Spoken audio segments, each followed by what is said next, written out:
You may have heard someone wonder out loud whether someone's newly discovered behavior is from nature or nurture. For example, seeing a child showing promise on a new instrument, or in playing a sport. Anytime we see someone doing exceptionally well when taking on a new challenge, it's common to wonder where that talent could have come from. Is it nature or nurture? Is the question. Meaning, was the skill found in their genes, or did it come from being raised in a supportive environment? As we saw in our previous episode, all behaviors are a combination of both genetic and environmental influences, and it is never one or the other. This question of asking whether Johnny's guitar playing ability is due to his nature or nurture is a false dichotomy, because it is always both. We cannot have an animal behavior without also having the underlying machinery that codes for its production. These are rooted in the genetic causes. But of course, no gene products could ever lead to a successful behavior without interacting with external stimuli and substrates from the environment. An acorn contains all the potential to become a towering oak tree, but it will never do so without the benefit of light, water, nutrients, and avoiding squirrels. The same is true for animal behaviors. They must involve an interaction between the underlying proximate mechanisms and the environmental stimuli that will make the behaviors effective in the real world. In this episode, we will explore how behaviors are created and controlled by our genes, nerves and neurons, hormones, and any sensory systems that enable animals to interact with their environments in ways that allow them to maximize their fitness and to promote survival and reproduction over evolutionary time.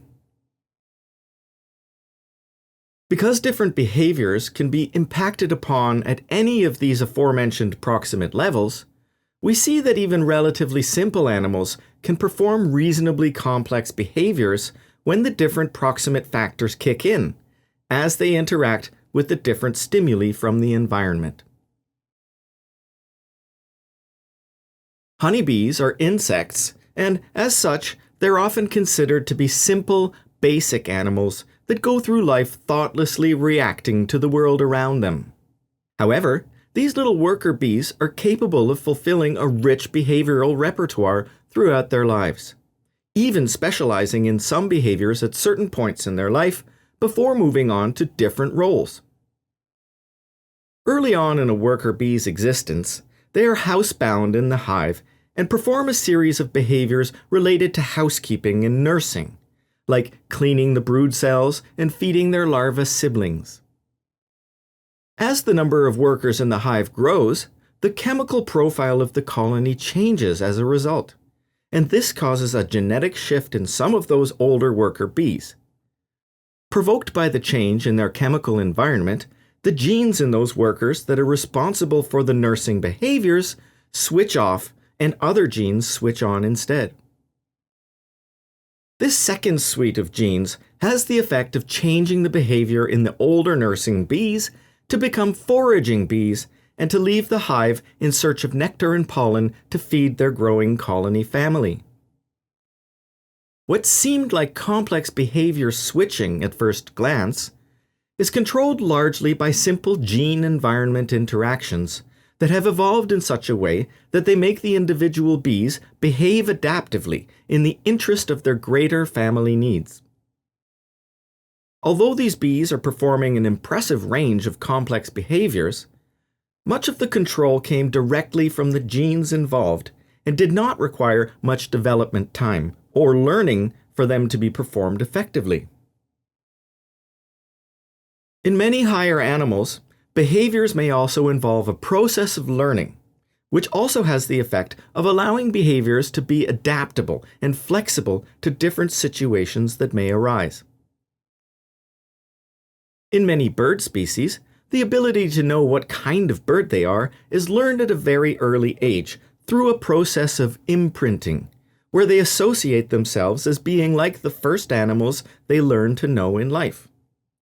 In nature, these first acquaintances are usually the parents of the young chicks, But we have seen strange side effects of imprinting with geese that think that they're humans because they were raised by a farmer instead of a mother goose. Clearly, imprinting would seem to be an effective way of learning what species of bird you are, but if it is too rigid and leads to geese thinking that they're humans, for example, then that would have some devastating effects when it comes time for reproduction. Sooner or later, someone is in for a big disappointment. Honk, honk, honk. The fact that imprinting is rooted in the genetics of the species of bird, and that it varies from species to species, is strong evidence to support that even learned behaviors are not purely environmentally formed, and that the underlying proximate mechanisms are a crucial component as well. A clever way to tease apart the relative contributions of genetic versus environmental influences on learning come from what are known as cross-fostering experiments, where the chicks of one species are raised in the nest with another species' parents, and vice versa. This can be done with very closely related birds, like those found in the chickadee-like birds in Europe that are known as tits. Researchers raised the fancifully named great tit chicks in nests of the blue tit parents, and vice versa for the blue tit chicks. By comparing their ability to recognize themselves as the correct species later in adult life shows that great tit chicks are much more constrained by their genes for learning, and almost none of them manage to identify as the right species following the cross-fostering upbringing. This was not so for the blue tit chicks, who still managed to court and mate their own species later in life, demonstrating that their genetic constraints on learning were looser and able to be more flexible in the learning process.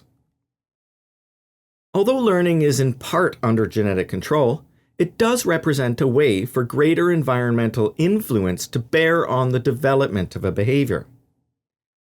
Learning is particularly important for behaviors that need to work effectively in unpredictable environments, where one needs to track and assess aspects of the environment that will be important for the proper functioning of certain behaviors.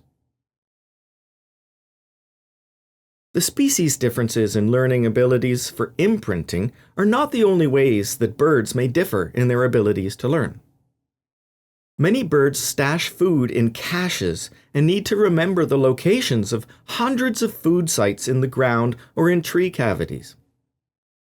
These birds are exceptional learners of this spatial information that they need to remember to survive the winters. Because evolution would favor learning as a behavioral flexibility only when it is adaptive, it is normal to see some species that haven't evolved it because of a lack of need. Equally, even within species, when some individual members have a greater need for learning than others, we find that evolution has tailored their behaviors to match those needs too. In the pinyon jay birds, it is the males only who gather food in the form of nuts and seeds, and he stashes them throughout the environment to ensure a long-term food supply, while the female tends mostly to the nest activities and caring for the offspring. As such, the male's ability to learn spatial information needed for remembering and locating stashed food is vastly better than that of the females, because he is the one who needs those behavioral skills. And for the female pinyon jays, their world is much more predictable, and therefore evolution has not favored the need for them to learn extensively throughout their lives by comparison. In other circumstances, the environment can be so predictable that it leads to behaviors that are performed perfectly the very first time they are triggered by the appropriate environmental stimulus. These kinds of behaviors are known as instincts, in which complex and highly adaptive behaviors may be stimulated by the simplest of environmental cues, as long as they carry the appropriate biologically relevant context with them, such as the herring gull chicks that instinctively peck at the red spot on their parent's beak until they get fed. We must presume that the chick can't help itself and doesn't really know why it feels compelled to peck at the red dot, but it happens to have the effect of provoking the parent into regurgitating some food to satisfy the little pecker. This red dot acts as an innate releasing mechanism, triggering the instinctive behavior in the chick, which in turn activates a parental response of care and feeding. It happens to work pretty well, despite the lack of any behavioral flexibility on either the chick or the parent's behalf. The origin of the red signal may have been linked to another innate response of young animals to redness because it most often represents food in the form of meat in their environment. The adoption of the signal into the parent-offspring communication is adaptive because it allows that same food association to be used in this new context of receiving it directly from the parent. Either way, it works, and it shows how behaviors do not need to be flexible as long as they work. The inability of the gull chick to resist pecking at red would be maladaptive if all of the pebbles in its habitat were also blood red, but that's not the case. Here, redness implies food, and it makes sense for a young animal to peck at what it needs to eat to survive. Because the need to feed as a newborn, or for parents to care for their offspring, are so important in some animal species, those behaviors become somewhat pre-programmed as innate or instinctive behaviors that the animals just can't help themselves from doing.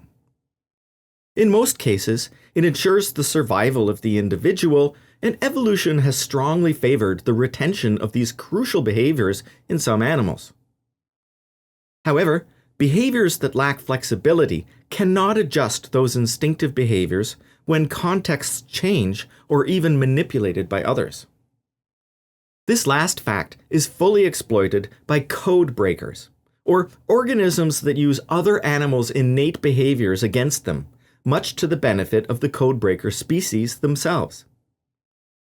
This is perfectly exemplified by nest parasite birds, species such as cuckoos and brown-headed cowbirds who lay their eggs in the nest of other bird species for these adoptive parents to take care of instead of themselves. By forcing other birds to care for their young, these nest parasites can maximize their own reproductive success by having many more offspring than they could have if they would have needed to care for them all by themselves. From the point of view of the parasitized bird parent, who needs to triple down on feeding expeditions to keep up with the demand of a huge and unfamiliar bird chick in her nest, despite losing all of her own chicks when they were pushed out of the nest by the parasite, well, it hardly seems fair. Sure, that surrogate parent may think that they've scored the reproductive payoff by somehow producing the biggest chick their species has ever produced. But in reality, they may run themselves ragged by trying to find enough food to feed this chick with the needs of a whole brood of its own offspring. We may ask ourselves how evolution would favor blindly caring for any offspring in our midst, even if it should be clearly obvious to be a ruse or an evolutionary trick that is steering us away from our own reproductive duties. The thing is that parental care is so inherently strong in many species of animals, particularly birds and mammals, that in some cases we can't help but to care for a young one in need, even when it doesn't seem right for some reason. Of course, the only way that this parental manipulation could work is because it is relatively rare, and that natural selection still favors birds caring for offspring in their nests. Surely if nest parasitism were much more common, natural selection would steer some adult birds towards behaviors that allow them to be neglecting young in their nests. However, this would certainly have maladaptive effects, as some of that neglect would inevitably be directed towards young of their own species as well. Clearly, these code-breaking scenarios only work by occasionally taking advantage of a situation that has evolved to work for most animals most of the time. What we have been seeing so far is that reasonably complex behaviors do not need to have correspondingly complex proximate machinery within to make those behaviors possible. and that they can be triggered by very simple stimuli in the environment as well. In fact, in evolutionary terms, less is more, such that when a simple plan can lead to an effective behavioral solution, those will prevail. Many insects are active at night, as an adaptation to avoid the predator-rich times during daylight. However, one group of mammal predators has found a way to hunt at night without the need to see using their eyes. Bats are nocturnal predators that use sounds to hunt, in particular high-frequency ultrasounds that allow them to navigate in the dark and locate their insect prey. Many nocturnal insects, such as these noctuid moths, survive these nighttime threats by using their ears, or tympanic membranes, that are sensitive to ultra-high-frequency sounds only to detect the oncoming bats and to find safety from their swooping attacks. When we look at the neurons that are hooked up to these important hearing aids for the moths, we may be surprised to see that there are only 2 nerve endings that receive information about lethal bats. However, these neurons are fine-tuned to the exact frequency of the bat ultrasounds and are sensitive to different sound intensities, low and high. This simple setup allows the moths not only to detect the presence of bats hunting with ultrasound nearby, but the 2 neurons fire differently when the bats are near or far. Furthermore, because they have one tympanic membrane on each side of the body, the moths can tell which direction the bat may be coming from, and whether it is approaching from above, below, or behind, based on the muting effects that the wings would have when blocking the sound from its direction of travel. When the high-intensity neurons are firing, the moths know that danger is imminent, and they take evasive action by dropping to the ground where they are away from the diving arcs of the predatory bats. The setup for the moth hearing apparatus is extremely simple, but effective in providing the kind of information that they need to know to survive in the nights around hunting bats. Evolution has a way of tailoring the animal's nervous systems in ways that allow them to sense the features of the world that are biologically relevant to them. In this past case, the frequency of ultrasound is about the most important sound that nocturnal moths need to be able to sense. As biologists, we therefore need to be extra careful to take into account the sensory biases of the animals we're studying. That is, to try to know how they are sensing the world around them so that we may try to understand how and why they are behaving the way that they do. Because every animal will differ in how its nervous system is built, each one will experience the world in a different way, with its own sensory bias. Insects and flowers have co-evolved together for 125 million years, and flowers have developed numerous ways to communicate their presence to pollinating insects and to advertise their attractive food rewards. Among these attractive messages from flowers to insects are petal shapes, bouquets of odors, and remarkable colors that allow flowers to be located by the insect pollinators. The thing is that insects see the world in a vastly different way than we do as humans. We both have trichromatic vision, meaning that our eyes have 3 different types of color receptors. In our case, it is red, green, and blue receptors.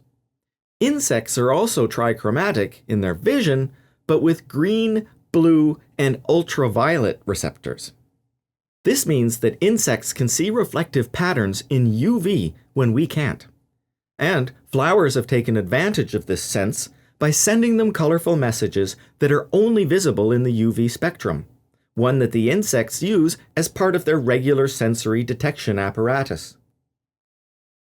We as humans may tend to think that flowers are ours alone to appreciate on our kitchen tables in a vase or as a gift to a Valentine date. However, they have evolved to communicate messages to insects, not humans, and so, just like these flowers, they use the bandwidths that insects are using as part of their pre-existing sensory bias. If we are unable to know how animals are sensing the world around them, we may often fail to understand how and why they are behaving the way that they do.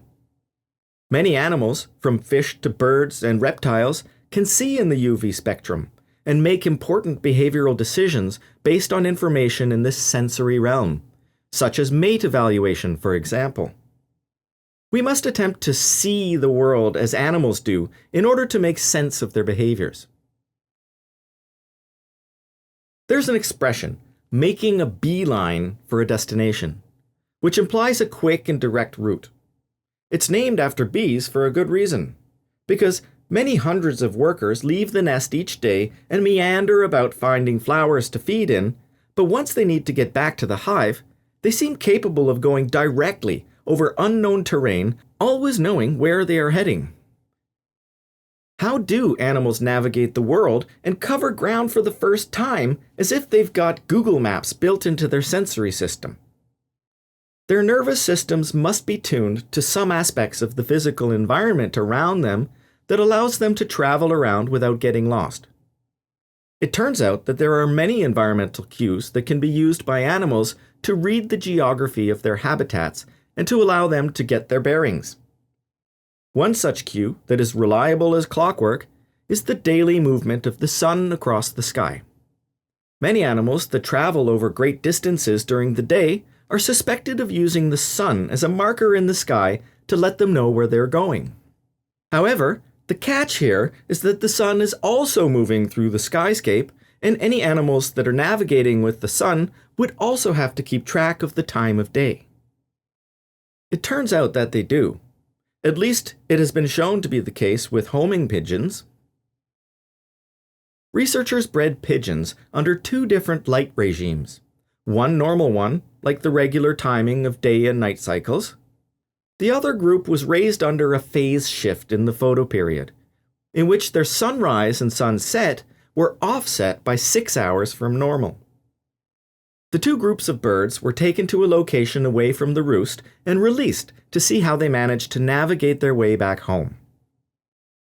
The normally scheduled birds flew home in the correct westerly direction, but the phase-shifted birds flew north, a full 90 degrees off their target direction. But remember, they were phase-shifted by 6 hours, and since the sun moves 15 degrees through the sky per hour, then a 6-hour shift would give them the impression that they would need to make a 90-degree adjustment to their orientation.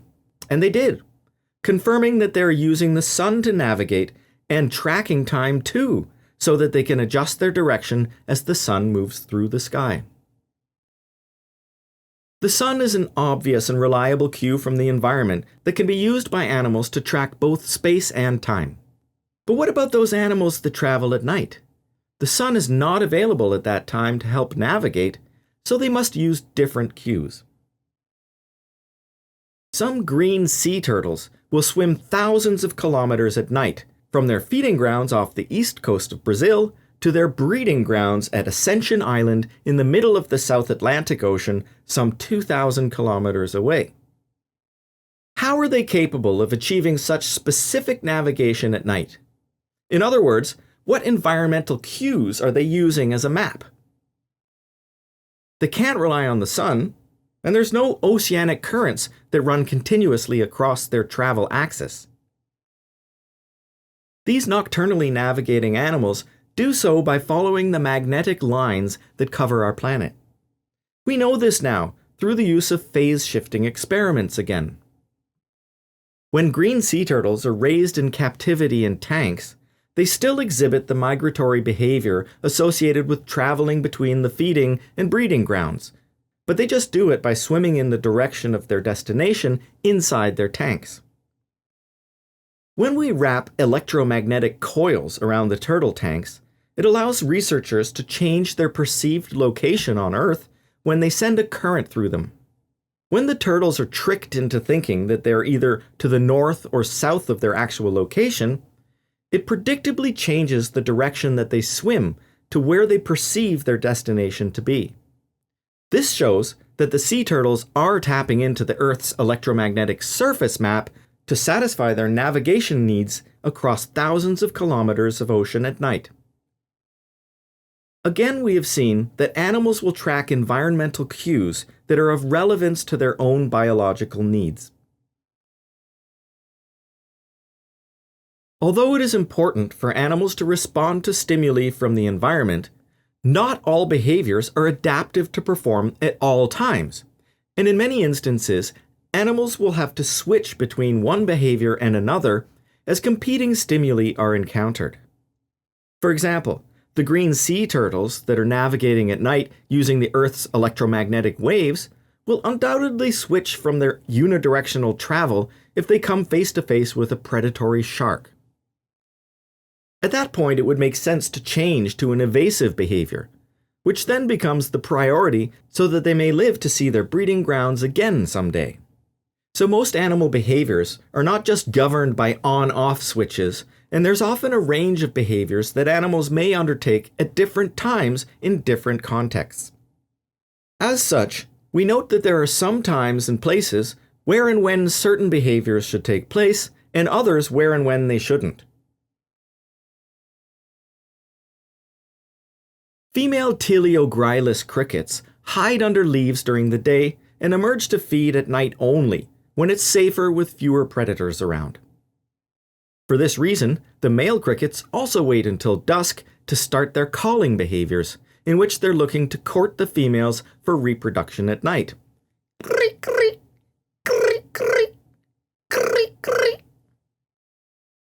Clearly, this courtship calling behavior would not be adaptive for the males during the day, if the females would not be receptive to their flirtations at that time, and they would surely be making themselves more conspicuous to the many predators hunting in the day. How do these males keep track of time so that they can perform their calling behaviors roughly every 24 hours or so? An obvious suggestion is that they have some kind of internal biological clock that also cycles around 24 hours. To verify this, researchers have put normally dusk-calling males into growth chambers with constant 24-hour light to see if the behavior still continues along its cycle, independent of the changes from environmental stimuli. Interestingly, the males do continue calling every day on an approximately 25 or 26-hour cycle, so it eventually becomes out of sync with the Earth's natural day-night periods and seems to be free-running on its own. This means that the behavior has an environmentally independent component because it continues running on schedule without cues from the environment on an approximately circadian rhythm. However, when the lights are switched back to a regular 12-hour day and 12-hour night, the behavior gradually shifts back to become synced up with the stimuli coming from the environment. So somehow, the behavior also has an environmentally dependent component too, meaning that it also aligns itself with the regular cycling of cues from the environment. If we think about it, it makes sense for evolution to tailor a behavior that runs on a circadian rhythm to involve both environmentally dependent and independent factors, because on the one hand, it would ensure that the animals' bodies are primed and physiologically ready to perform the behavior every day, but also that they can make micro adjustments to the timing of the behavior too. Given that the day length changes over the course of the seasons, it would be important to be able to synchronize the behavior with the changing environmental schedule, or else the crickets would become out of sync with nature over time. On a proximate level, this simple experiment has shown that there must be some kind of internal mechanism that allows the calling behavior to be regulated on a circadian basis, but also to have a sensory system that can track the changes in day length from the outside. Upon investigation, we find a particular gene happens to have a regulation cycle that produces protein products for 12 hours and sends out hormones that circulate in cricket bodies, coinciding with the timing of the behaviors. Internally, there does seem to be a biological clock that communicates this genetically based schedule to the rest of the body through hormonal chemical messages. However, to set the pacemaker of that biological clock, there would need to be a way for crickets to register the changes in the day length and to encode them internally to synchronize the hormonal cycle with the right time to refine the onset of the behaviors. For most animals, the eyes are the light-detecting organs, and would make good candidates for the day-length sensing organs in this case as well. When male crickets have their eyes surgically disconnected from their brains, the animals start to develop a free-running 25 or 26-hour cycle to their calling behavior, which confirms that their eyes are involved in sensing the subtle changes and using that information to allow the brain to synchronize the timing of the internal and external schedules. The key link between the internal and external control of the behavior schedules are the hormones, whose production and degradation act as the chemical messengers telling the animals when to behave or not. From a Darwinian perspective, survival is the means to an end, and the ultimate goal is to reproduce sexually and to pass along one's genes to the next generation. However, reproduction is not a behavior that can happen at just any time in an animal's life.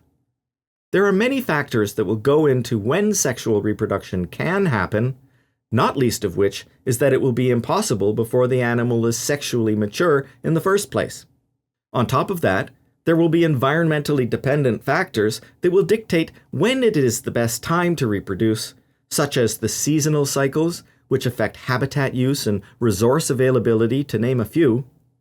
And lastly, it is crucial that an animal makes its attempts at reproduction when the other sex is also ready and available too, or they may find it to be a lonely prospect. For all these reasons, hormones will also be important in animal reproduction, especially the sex hormones that are responsible for preparing the animals for sex and reproduction. In male animals, the main sex hormone for sexual readiness and behavior is testosterone. Not only does testosterone promote sperm production and sexual activity, but it also increases aggressiveness in male behavior. This increased aggression can be helpful in male reproductive strategies by helping them to increase their social rank among males and to pursue females more effectively among all the competition. Although testosterone brings about great benefits to males in the competitive arena of courting and securing females for reproduction, it does come with some significant costs as well. The physiological effect of testosterone on male animal bodies has an immunosuppressive effect and can make them more susceptible to diseases and developmental defects. If you add to this all of the stupid things that those male animals do as a result of their testosterone-driven aggression, like falling down flights of stairs as they attempt to slide a skateboard down the handrail, believe me, my younger self knows the painful reality of that stupidity. Well, needless to say that male animals can pay a price for the flow of testosterone in their systems. For all these reasons, we find that generally speaking, male animals will not have high levels of testosterone in their bodies at all times. It is low in juveniles who are not sexually mature, but even in adult males, the concentrations fluctuate to coincide with the need for aggressive and sexual behaviors. Otherwise, the price would be too high, and a male animal that is jacked on testosterone all the time would not survive for long, as it would constantly be fighting and spending its energy too fast, too soon. When we look at male animals as they prepare for breeding behaviors, such as territoriality and courtship, their testosterone levels rise predictably to prime their bodies and behaviors for the challenges and benefits of sexual reproduction. Once that act has been achieved, however, we typically find a drop in the amount of testosterone back to the previous baseline levels. This not only saves some unnecessary wear and tear on the male animals by avoiding futile acts of territoriality or courtship, and to spare the immune system from further stress. In addition, it will allow these previously aggressive males to settle down and adopt a more nurturing demeanor for those that are going to be around to help raise their young and to transition into the parenting mode of behaviors that will be required of them to ensure a continued successful reproduction via the survival of their offspring. As we conclude our tour of the proximate factors that make animals behave how and when that they do, we note that there's no one-size-fits-all approach. In fact, there are many variations on the theme of how animals keep track of the environment around them and link the cues of biological relevance to their internal functioning and behavioral schedules.